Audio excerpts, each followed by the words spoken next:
अस्सलाम वालेकुम स्टूडेंट। आज हम 10th class chemistry chapter number 1 के नेक्स्ट लेक्चर लेकर लेक्चर नंबर 9 में आज हमने डेरिवेशन करनी है इक्विलिब्रियम कांस्टेंट की फॉर जनरल रिएक्शन। इससे पहले हमने पढ़ा था लॉ ऑफ मास सेक्शन की हमने डिटेल के साथ स्टडी की थी। इसमें हमने देखा था लॉ ऑफ मास सेक्शन होता है क्या, बेसिकली उसकी स्टेटमेंट देखी थी, फिर उसकी रिप्रेजेंटेशन देखी थी, फिर एक हमने रिएक्शन लेकर दिया था जनरल से रिएक्शन, फिर उसका हमने केस ही फाइंड किया था। आज हमने क्या करना है, एक और जनरल सा रिएक्शन लेना है जिसकी वजह से हमने क्या फाइंड करना है, केसी फाइंड किया। अब सबसे पहले तो हमें ये पता नहीं कि हमारे पास केसी होता क्या है। कोई भी जो हमारे पास केमिकल रिएक्शन जो होता है उसका जो हमारे पास इक्विलिब्रियम कांस्टेंट होता है, इक्विलिब्रियम पोजीशन के ऊपर जो हमारे पास कंसंट्रेशन रिएक्टेंट और कंसंट्रेशन प्रोडक्ट जो हमें बताता है उसे हम कहते हैं इक्विलिब्रियम कांस्टेंट, जिसे हम कहते हैं केसी कहते हैं। आज हमने वही देखना है कि हमने कोई जनरल सा रिएक्शन लेना है, उस रिएक्शन का हमने क्या फाइंड करना है, केसी फाइंड करना है। हम सीखेंगे भी कोई भी हमारे पास अगर कोई हमें जनरल रिएक्शन दिया जाए तो उसका केस हम किस तरह से फाइंड कर सकते हैं। अब देखिए लेट्स सपोज हम कहते हैं हमारे पास एक जनरल सा रिएक्शन है, हम कहते हैं मतलब जिसमें हमारे पास ए प्लस बी, ये दो हमारे पास क्या रिएक्टेंट है, ये किस में कन्वर्ट है, और जो रिएक्शन जो ये कौन सा आपस रिवर्सिबल रिएक्शन है और किस में कन्वर्ट हो रहा है आपस सी प्लस डी में। अब ए भी हमारे पास क्या हो गया, ये हमारे पास हो गया आपस reactant, and c and d ये हमारे पास क्या हो गया, हमारे पास प्रोडक्ट हो गया आपस। अब देखिए ये ए और बी ये तो हमारे पास क्या रिएक्टेंट है। अब इनके हम साथ हमने क्या लिखना है, स्मॉल ए, इसी तरह से बी के साथ स्मॉल बी, सी के साथ स्मॉल सी एंड डी के साथ स्मॉल डी। अब ये बेसिकली हमारे पास क्या है, स्मॉल ए small B small C small D, ये हमने क्या लिखा, इनके हमने क्या लिखा, ये बेसिकली हमें बताते हैं ये जो ए हमारे पास रिएक्टेंट है इसके कितने नंबर ऑफ मोल्स आएंगे, क्योंकि ये जो स्मॉल है ये किसको को रिप्रेजेंट करे, जो हमारे पास रिएक्टेंट दिया गया इसके नंबर ऑफ मोल्स को रिप्रेजेंट करे। इसी तरह से ये जो स्मॉल बी ये भी किसको रिप्रेजेंट करते हैं, कैपिटल बी जो हमने एक रिएक्टेंट दिया उसके नंबर ऑफ मोल से मुराद इसके बी के हम कितने मॉलिक्यूल रिएक्शन के अंदर पार्टिसिपेशन कर रहे हैं। एंड सेम एज इट अगर हम स्मॉल सी देखें तो ये बताते हैं ये जो प्रोडक्ट सी हमारे पास बना है ये सी के इतने मोल्स बने हैं, इतने मॉलिक्यूल बने। And same as it d जो हमारे पास ये भी क्या रिप्रेजेंट कर रहा है कि हमारे पास ये जो डी हमारे प्रोडक्ट बना है इसके कितने नंबर ऑफ मोल बने। अब ये तो हमें पता चल गया भी ये हमारे पास कहते हैं स्मॉल है, कोई भी जो हमारे पास रिएक्शन उससे पहले जो हम नंबर लिखते हैं वो किस चीज को रिप्रेजेंट करते हैं, उसके नंबर ऑफ मोल्स को रिप्रेजेंट करते हैं। फॉर एग्जांपल हम कहें हमारे पास एक और रिएक्शन है, इसमें हमारे पास 2H2 plus O2 reversible plus 2H2O। अब इनको हम लिख यहाँ से रेड कर देंगे। अब देखिए भी यहाँ पर हम लिख देते हैं 2H2O, यहाँ पर हम लिख लेते हैं ये 2। अब देखिए भी ये किस चीज़ को शो कर रहा है हमारे पास, ये जो 2 है हमारे पास ये चीज़ इस चीज़ को शो कर रहा है कि ये जो हमारे पास 2 है ये इस चीज़ को शो कर रहा है हमने हाइड्रोजन के 2 मॉलिक्यूल लिए और ये 1 हमने क्या लिखा इससे पहले, इसका मतलब ये कि हमने ऑक्सीजन के 1 मॉलिक्यूल लिया और जो हमारे पास प्रोडक्ट में जो बने ये 2H2, इसका मतलब ये कि वाटर के कितने मॉलिक्यूल बने हमारे पास, 2 मॉलिक्यूल बने। कितने मॉलिक्यूल बने, 2 मॉलिक्यूल। ये तो हमें पता चल भी कोई भी जो हमारे पास रिएक्शन है उसमें रिएक्टेंट से पहले जो नंबर लिखा जाता है उसे हम कहते हैं उसके नंबर ऑफ मोल्स या फिर हम उसके नंबर ऑफ मॉलिक्यूल्स को रिप्रेजेंट करते हैं। अब इसी तरह से हम क्या करेंगे, रिएक्शन लेंगे उसी का हम क्या फाइंड करेंगे, केसी फाइंड करेंगे। अब सबसे पहले हमें पता होना चाहिए हमारे पास जो केसी है, हमारे पास केसी हम फाइंड करेंगे तो किसकी मदद से करते हैं, हम वो मदद किसी की मदद से करते हैं, लॉ ऑफ मास एक्शन की मदद से करते होते हैं। तो सबसे पहले हम क्या करें, लॉ ऑफ मास एक्शन की मदद से हम क्या पढ़ेंगे, उसकी स्टेटमेंट देखिए। Law of mass action basically क्या है, लॉ ऑफ मास एक्शन हमें ये कहता है कि कोई भी जो हमारे पास केमिकल रिएक्शन होता है उसका जो रेट है वो किस चीज़ के ऊपर डिपेंड करते हैं, उसके जो हमारे पास रिएक्टेंट सब्सटेंस है उसके प्रोडक्ट के ऊपर डिपेंड करते हैं और उसके जो नंबर ऑफ मोल्स है उसको हम किस फॉर्म में लिखते हैं, एक्सपोनेंट की फॉर्म में लिखते हैं या फिर किसकी फॉर्म में लिखते हैं, पावर की फॉर्म में लिखते हैं। डेफिनेशन को देख लेते हैं फिर उसको समझते हैं। The rate of reaction is directly proportional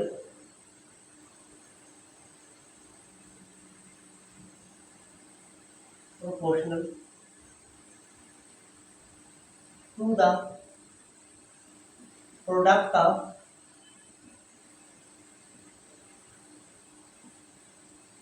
reactant substance raised to the power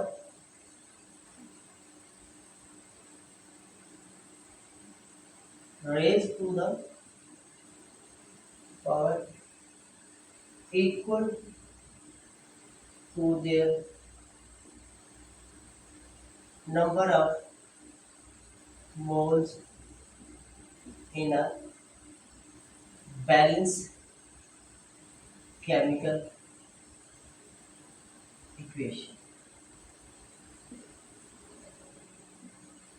अब देखिए भी ये जो हमारे पास स्टेटमेंट है, ये बेसिकली स्टेटमेंट हमें क्या कहना है, स्टेटमेंट ये कहते हैं हमारे पास कोई भी जो रिएक्शन है उसका जो रेट है वो किस चीज़ का directly proportional to the product of reactant substance, क्योंकि जो सब्सटेंस रिएक्ट करके उसके प्रोडक्ट डायरेक्टली प्रोपोर्शनल है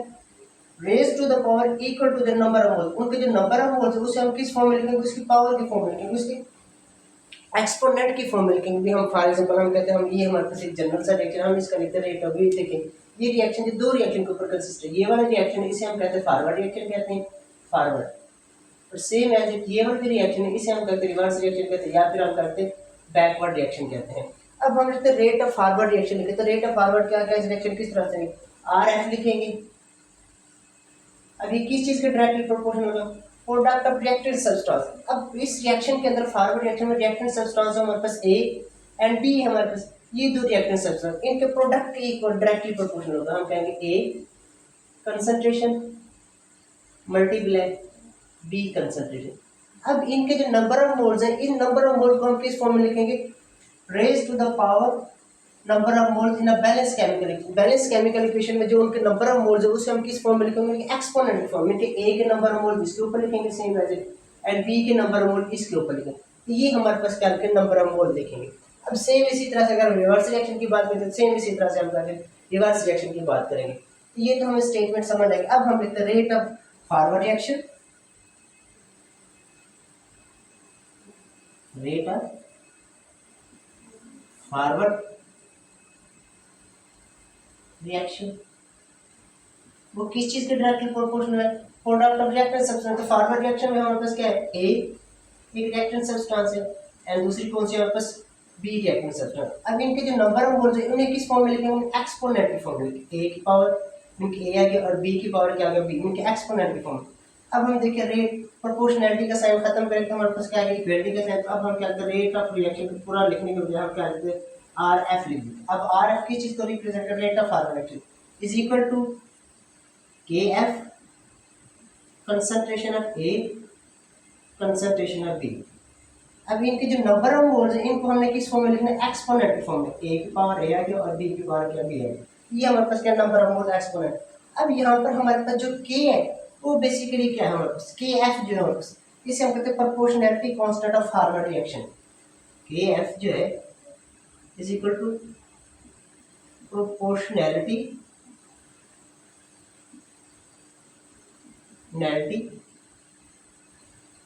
कांस्टेंट ऑफ फॉरवर्ड रिएक्शन।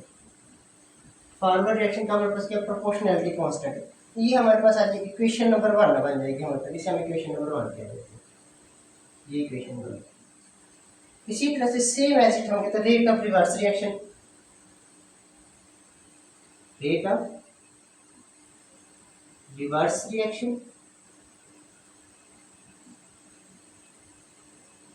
अब रिवर्स रिएक्शन में वापस रिएक्टेंट सब्सटेंस कौन से सी एंड डी। अब इनके reactant substance c and d concentration of C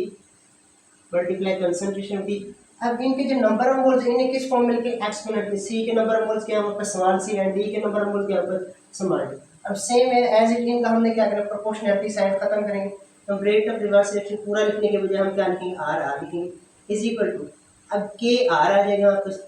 concentration of सी की power small c and concentration of D की पावर क्या आएगा वापस स्मॉल डी। अब के आर क्या ये वापस है proportionality constant of reverse reaction, क्या वापस प्रोपोर्शनैलिटी कांस्टेंट रिवर्स रिएक्शन। अब यहाँ तक समझ आ गई। अब उसके बाद हमने इक्विलिब्रियम, हमने क्या था कि हमारे पास कोई भी जो रिवर्सिबल रिएक्शन होता है उसका जो अल्टीमेट गोल होता है वो क्या होता है, उसके इक्विलिब्रियम पोजीशन के ऊपर क्या होता है, rate of forward reaction and rate of reverse reaction, ये दोनों क्या होता है बस इक्वल होते हैं। एट इक्विलिब्रियम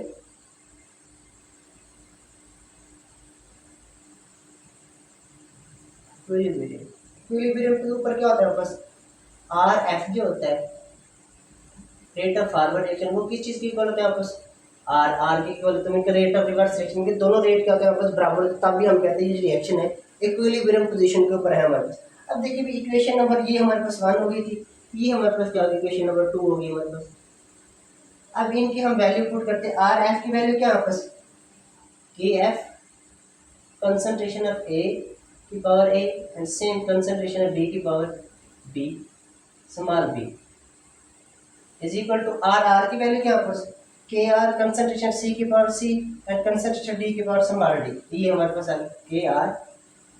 कंसंट्रेशन सी की power C and concentration D की पावर क्या आ जाएगा बस स्मॉल डी आएगी। अब हमने क्या करना है, प्रोपोर्शनैलिटी कांस्टेंट को एक साइड पर लेके जाना, कंसंट्रेशन को हमने क्या करना है एक साइड करना है, K F divide by K R is equal to K R को इस साइड पर लेंगे और ये जो हमारे पास concentration A and concentration B इसको इस साइड पर लेंगे, लेफ्ट साइड पर लेंगे, ये क्या आ जाएगा बस